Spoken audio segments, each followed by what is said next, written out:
Olá, viajantes da Palavra de Deus, tudo bem com vocês? Sejam muito bem-vindos a este canal. E se você ainda não me conhece, eu me chamo Mari Garcia e este é o momento que você pode se inscrever, ativa o sininho para o YouTube te avisar toda vez que eu postar um vídeo novo por aqui.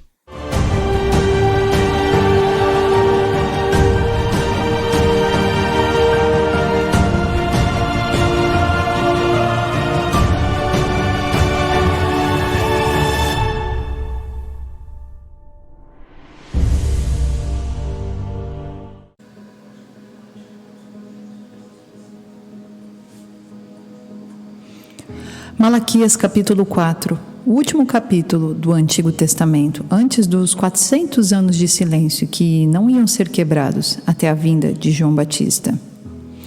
Versículo 1: Pois certamente vem o dia, ardente como uma fornalha. Todos os arrogantes e todos os malfeitores serão como palha, e aquele dia que está chegando ateará fogo neles, diz o Senhor dos Exércitos. Não sobrará raiz ou galho algum, mas para vocês que reverenciam o meu nome, o sol da justiça se levantará, trazendo cura em suas asas, e vocês sairão e saltarão como bezerros soltos do curral. Depois esmagarão os ímpios, que serão como pó sobre as solas dos seus pés, no dia em que eu agir, diz o Senhor dos Exércitos. Lembre-se da lei do meu servo Moisés, dos decretos e das ordenanças que lhe dei em Horebe para todo o povo de Israel. Vejam, eu enviarei a vocês o profeta Elias antes do grande e temível dia do Senhor. Ele fará com que os corações dos pais se voltem para os seus filhos e o coração dos filhos se voltem para os seus pais. Do contrário, eu virei e castigarei a terra com maldição.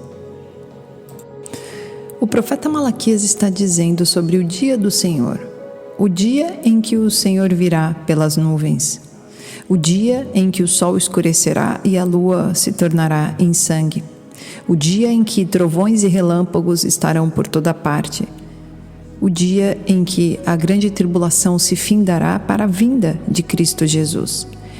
E o profeta Malaquias fala sobre o destino de dois tipos de pessoas neste dia. A primeira delas são os orgulhosos e todos os maus. Esses serão queimados como palha numa fogueira. Eles serão totalmente destruídos. A outra porção, o outro grupo de pessoas, são os que temem ao Senhor. Para esses, a salvação brilhará como o sol, trazendo vida, e eles saltarão com muita alegria. Então nós podemos ver que aqui uma postura de uma pessoa orgulhosa e mau é o completo oposto daqueles que temem ao Senhor. Portanto, para temer ao Senhor, nós necessariamente precisamos de humildade. O orgulho precede a queda. O orgulho tem a ver com egocentrismo, tem a ver com olhar para si mesmo, just yourself, e nunca olhar para o próximo, olhar para os seus problemas e nunca olhar para os problemas dos demais, olhar para a sua situação e sempre achar que você é mais importante que todos ao redor. E Malaquias continua citando os mandamentos de Moisés, que Deus deu a ele no Monte Sinai, para que naquele tempo o povo de Israel obedecesse, mas nós, neste tempo, o tempo que precederá a vinda de Jesus, também deveremos estar obedecendo os seus princípios e os seus mandamentos. E ele continua dizendo que antes deste dia ele enviará o profeta Elias. E eu tenho muitos vídeos aí falando a respeito do profeta Elias, que eu acredito ser a unção do profeta Elias sobre pessoas escolhidas, testemunhas de Cristo, neste tempo do fim. Qual vai ser a função dessas pessoas? Fazer com que os pais façam as pazes com os filhos e vice-versa. O que significa isso? Fazer com que as pessoas, as famílias, os amigos, as pessoas amem-se umas às outras, as pessoas se arrependam, as pessoas se perdoem. E dessa forma, ele não venha castigar a todos, não venha destruir a todos completamente, porque Deus anseia por um coração que teme ao Senhor. Deus anseia por verdadeiros adoradores. Então Deus não se agrada com a falta de perdão, com o orgulho. Deus não se agrada com pensamentos maus para o próximo.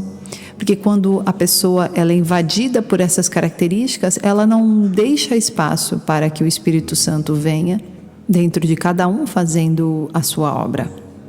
O apóstolo Paulo também fala a respeito dessas mesmas pessoas. Nós podemos ler lá em 2 Timóteo, no capítulo 3. Vamos ler a partir do versículo 1. Lembrem-se disso, nos últimos dias haverá tempos difíceis, pois muitos serão egoístas, avarentos, orgulhosos, vaidosos, xingadores, ingratos, desobedientes aos pais e não terão respeito pela religião. Não terão amor pelos outros e serão duros, caluniadores, incapazes de se controlarem, violentos e inimigos do bem. Serão traidores, atrevidos e cheios de orgulho. Amarão mais os prazeres do que a Deus. Parecerão ser seguidores da nossa religião, mas com as suas ações negarão o verdadeiro poder dela. Fique longe dessa gente. Aqui é a versão NTLH. A dificuldade dessas pessoas que ainda assim estão dizendo que têm a religião cristã, que seguem a Cristo. E aqui Paulo está citando justamente também essas pessoas que se dizem cristãos, que se dizem amantes de Deus, mas que na verdade não são.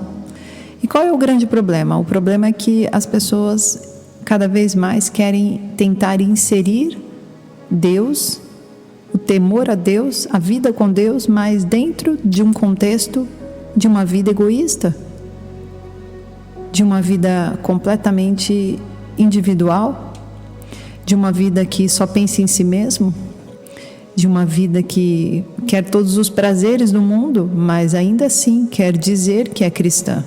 Mas a verdade é que é muito difícil de haver compreensão de Deus neste contexto.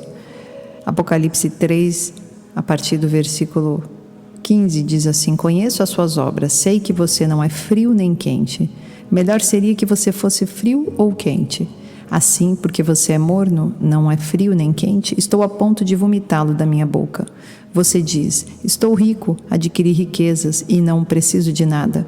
Não reconhece, porém, que é miserável, digno de compaixão, pobre, cego e que está nu.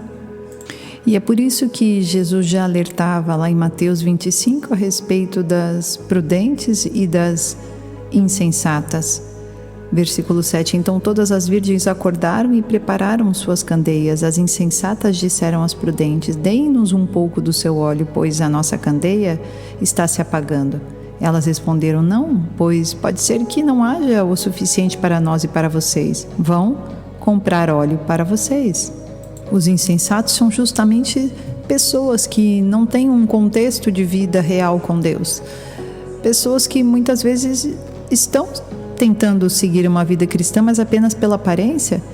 E na hora que a tempestade vem, na hora que a ventania vem, na hora que elas precisam resistir a situações mais difíceis, de provação, de dificuldades espirituais, de ataques violentos do maligno, elas não têm o poder para resistir. Elas não sabem como lidar com as calamidades. Então, elas correm. E muitas vezes correm para o lugar errado. Correm buscando ajuda fácil, ajuda de fast food, ajuda que não precisa de grande intimidade. E então, elas seguem se iludindo, achando que a vida com Deus acontece apenas em um dia da semana ou uma vez por mês, e o resto elas mantêm se relacionando com tudo aquilo que não tem nada a ver com Deus. E por isso que lá em Mateus 24, versículo 23, diz assim: se então alguém disser, venham, aqui está o Cristo, ou ali está ele, não acreditem, pois aparecerão falsos cristos e falsos profetas, que realizarão grandes sinais e maravilhas para, se possível, enganar até os eleitos. E é por isso, porque alguns dos eleitos podem ser também enganados porque estarão desesperados e procurarão respostas que podem vir de falsos profetas, falsos cristos, e isso acontecerá quanto? No tempo do fim. no tempo que estamos se aproximando, no tempo que nós vamos entrar de grande tribulação, no tempo de maior desespero, no tempo onde, se não houver uma porção dobrada do Espírito Santo em cada crente, se não houver um íntimo relacionamento com Deus, essas pessoas estarão perdidas, assim como as virgens insensatas. E é por isso que em 2 Tessalonicenses 10 nós vemos o que o anticristo fará com essas pessoas, e diz assim: ele fará uso de todas as formas de engano, de injustiça para os que estão perecendo, porquanto rejeitaram o amor, a verdade que os poderia salvar.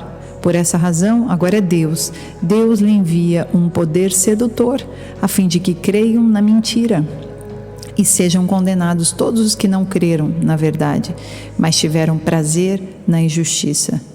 Então, aqui nós vemos que esses tempos do fim serão tempos onde aqueles que já estão no engano, aqueles que estão se iludindo, que estão se dizendo uma coisa e vivendo outra, esses receberão um poder sedutor para que creiam na mentira de Satanás, creiam na mentira do anticristo. E por conta disso, eles não terão uma segunda chance. Eles estarão seguindo rumo à marca da besta, rumo ao lago do fogo, junto com o governador do fim, que será o anticristo, o homem do pecado. E no meio desta confusão, no meio de todo este egoísmo, no meio de toda a semeadura do inimigo para que as nações estejam umas contra as outras, para que as pessoas estejam umas contra as outras o tempo todo, Deus levanta uma voz em cada lugar, pessoas que se rendem a Ele verdadeiramente. E assim como João Batista veio anunciar a Jesus Cristo, essas pessoas vêm anunciar a segunda vinda de Cristo Jesus. Mas sim, durante a grande tribulação. E talvez você pense que a grande tribulação já aconteceu, mas a palavra diz que será como nunca aconteceu até os dias de hoje. Será como nunca foi visto, algo tão tenebroso, tão destruidor, onde veremos realmente o caos se instalando na terra.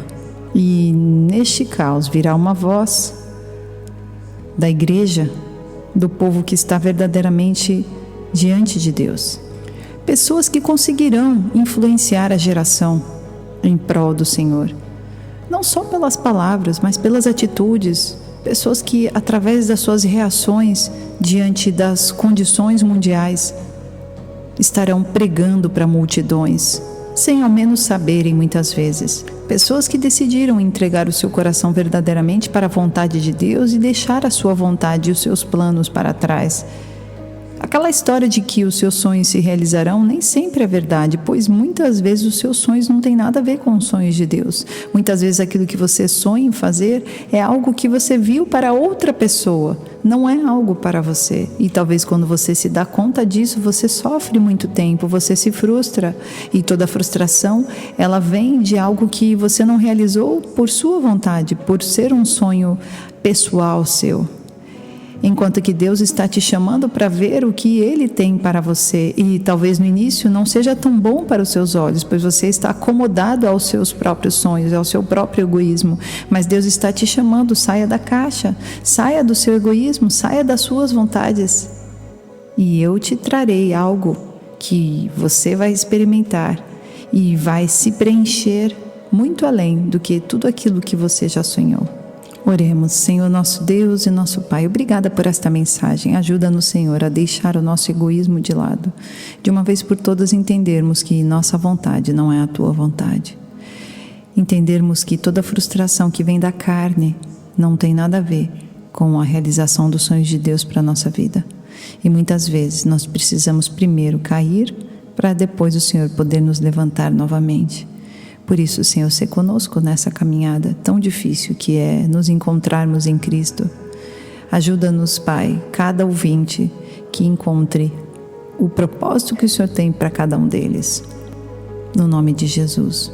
Ajuda-nos a não corrermos para falsos profetas e falsos cristos. Prepara-nos com Teu Espírito Santo, nos fortalecendo, trazendo fé, força e coragem. Sempre com amor. Nós te louvamos e te agradecemos em nome de Jesus. Amém. Deus abençoe, queridos, e até o próximo vídeo.